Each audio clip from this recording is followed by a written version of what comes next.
Hai semuanya, selamat datang di Maheswari Channel.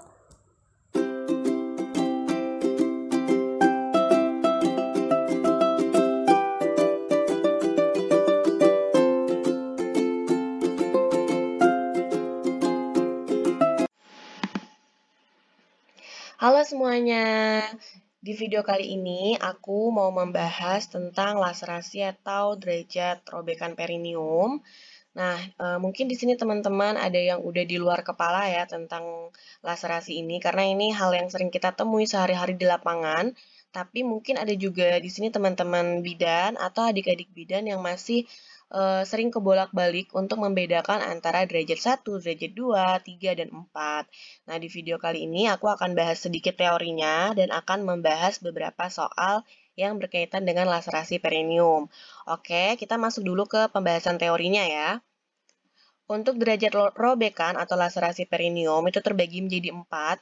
Yang pertama, derajat 1, laserasi epitel vagina atau laserasi pada kulit perineum saja. Derajat 2, melibatkan kerusakan pada otot-otot perineum, tetapi tidak melibatkan kerusakan sfinkter ani. Derajat 3, kerusakan pada otot sfinkter ani. Dan derajat 4, yaitu robekan derajat 3 disertai robekan epitel anus. Nah, untuk teman-teman supaya mudah mengingatnya dan tidak kebolak-balik, derajat 1 itu cukup ingat kulit perineum. Derajat 2, otot perineum. Derajat 3, otot sfinkter ani. Dan derajat 4, yaitu pada epitel anus atau rektum. Nah, teman-teman, untuk derajat 3 sendiri, ini sesuai dengan referensi dari Kemenkes, yaitu buku saku Pelayanan Kesehatan Ibu di Fasilitas Kesehatan Dasar dan Rujukan. Untuk derajat 3 ini terbagi menjadi 3A, B, dan C.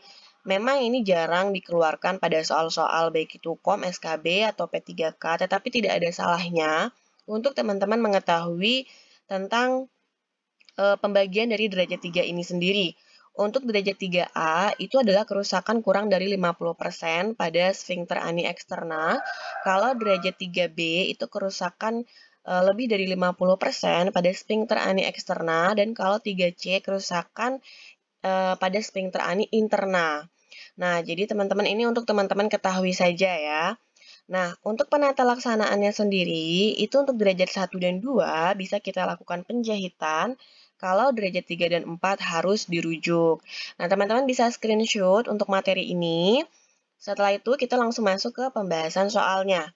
Untuk nomor 1, seorang perempuan berusia 25 tahun postpartum dirujuk oleh bidan ke rumah sakit.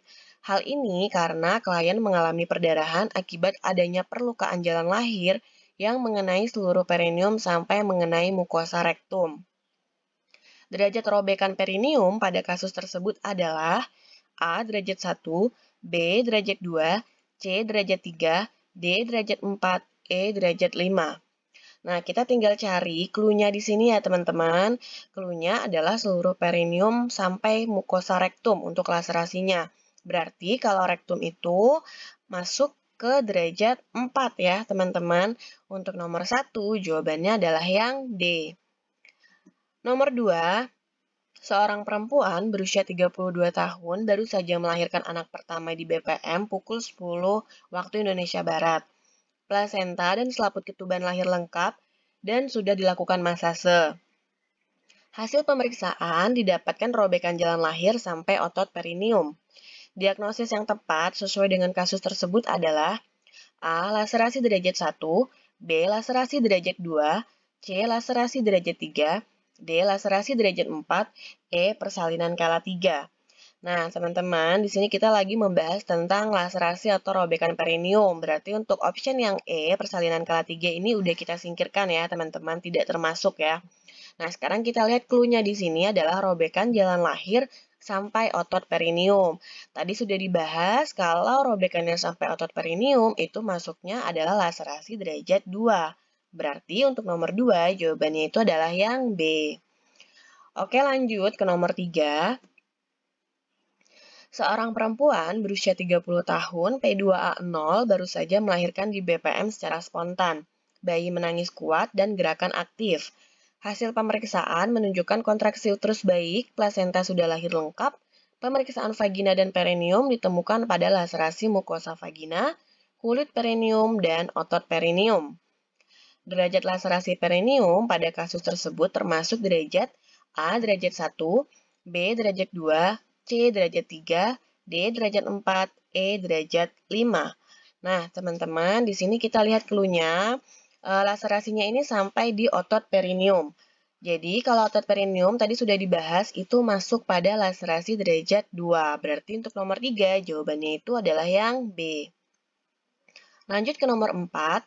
Seorang ibu postpartum hari kedua mengalami perdarahan sebanyak kurang lebih 300 cc, serta laserasi jalan lahir pada mukosa dan kulit perineum.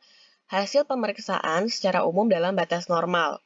Laserasi perineum pada klien dalam kasus tersebut adalah A. Totalis, B. Derajat 1, C. Derajat 2, D. Derajat 3, E. Derajat 4. Nah, teman-teman, kita lihat clue-nya. Di sini laserasinya terjadi pada mukosa dan kulit perineum. Kalau kulit perineum, tadi masuknya adalah derajat 1.